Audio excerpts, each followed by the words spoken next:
Doctor Sasi Tharoor BJPയുടെ സഹായത്തോടുകൂടി ഉപരാഷ്ട്രപതി സ്ഥാനത്തേക്ക്, അതായത് രാജ്യസഭയിലെ ചെയർപേഴ്സൺ സ്ഥാനത്തേക്ക് എത്താൻ വേണ്ടിയുള്ള നീക്കങ്ങൾ, അതിന്റെ ഭാഗമായി ധൻഖറിനെ നീക്കിക്കൊണ്ട് സുഖപ്രദമായി ശശി തരൂറിന് വഴിയൊരുക്കുക എന്നതായിരുന്നു BJPയുടെ അജണ്ട. അതിന് ധൻഖറിന് മനസ്സില്ലായിരുന്നു. ധൻഖർ സുഖകരമായി അതിനുവേണ്ടി രാജിവെക്കാൻ 1 മാസത്തിനുള്ളിൽ ആ കൃത്യമായ തീരുമാനത്തിലേക്ക് എത്തിച്ചേരാൻ വേണ്ടിയുള്ള സാവകാശം കൊടുക്കുമ്പോൾ ധൻഖർ നാടകീയപരമായി BJPയോടുള്ള എതിർപ്പ് പരസ്യപ്പെടുത്തിക്കൊണ്ട് തന്നെ രാജിവെക്കുകയാണ്. ഇവിടെയാണ് ധൻഖർ ശശി തരൂറിനെന്ന് മാത്രമല്ല BJPയുടെ നാണംകെട്ട ചെയ്തികൾക്കെതിരെയുള്ള ഒരു പൊളിച്ചടുക്കൽ നടത്തിയിരിക്കുന്നത്. ജഗദീപ് ധൻഖർ നിരവധിയായ വിഷയങ്ങളിൽ കേന്ദ്ര സർക്കാരുമായി നിരന്തരമായി പ്രശ്നത്തിലാണ്. ഒന്നാമത്തെ കാര്യം, ഗുസ്തി താരങ്ങളുമായി ബന്ധപ്പെട്ട വിഷയവും കർഷക സമരവുമായി ബന്ധപ്പെട്ട വിഷയങ്ങളിലുമൊക്കെ രാജ്യസഭയിൽ BJPയുടെ അജണ്ടകളെ പൊളിച്ചെടുക്കാൻ ധൻഖർ ശ്രമിച്ചിരുന്നു. അത് കേന്ദ്ര സർക്കാരിന് വലിയ തലവേദനയായി മാറുകയായിരുന്നു. പ്രതിപക്ഷ അംഗങ്ങൾ ധൻഖറിനെ പല കാര്യങ്ങളിലും വിമർശിച്ചിരുന്നു എങ്കിലും വലിയ തോതിൽ BJPയുടെ പ്രീതി അത് പിടിച്ചു പറ്റാൻ ധൻഖറിന് കഴിഞ്ഞില്ല. ധൻഖർ അതിന് ശ്രമിച്ചതുമില്ല എന്നുള്ളത് വ്യക്തം.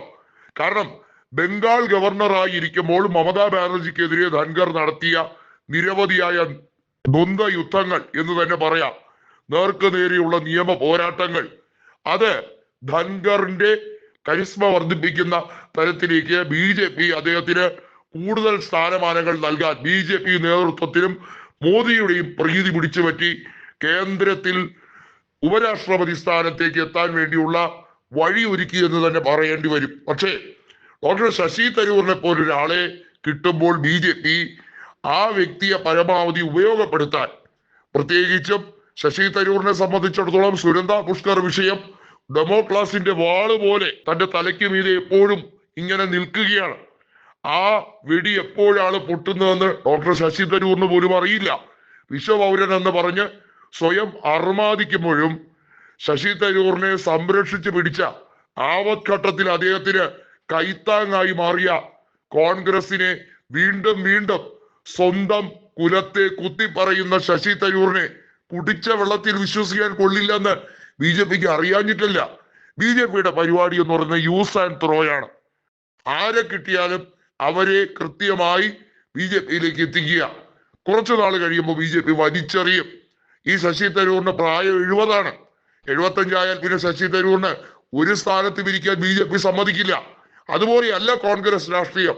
ശശി തരൂറിന് വീണ്ടും വീണ്ടും തിരുവനന്തപുരം ലോക്സഭാ സീറ്റ് കൊടുക്കുന്നത് കോൺഗ്രസ് നേതൃത്വത്തിന്റെ സംസ്ഥാന ഘടകത്തിന്റെ എതിർപ്പുകൾ പല തവണയും ഉണ്ടായിട്ടുണ്ട്. പല വിഷയങ്ങളിലും കോൺഗ്രസ് നേതാക്കൾ എടുക്കുന്ന നിലപാടുകൾ ശശി തരൂറിന് ഫേവറബിൾ അല്ല.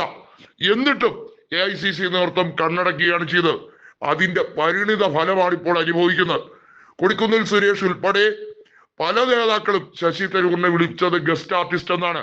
മല്ലികാർജുൻ ഖാർഗെക്കെതിരെ തരൂർ AICCയുടെ അധ്യക്ഷ സ്ഥാനത്തേക്ക് മത്സരിക്കുമ്പോൾ പോലും രമേശ് ചെന്നിത്തല പറഞ്ഞത് കോൺഗ്രസിൽ മാത്രമുള്ളൊരു രീതിയാണ്, ആർക്ക് വേണമെങ്കിലും ഔദ്യോഗിക പാനലിൽ മത്സരിക്കാൻ പോലും അവസരം കൊടുക്കുന്ന നീക്കം.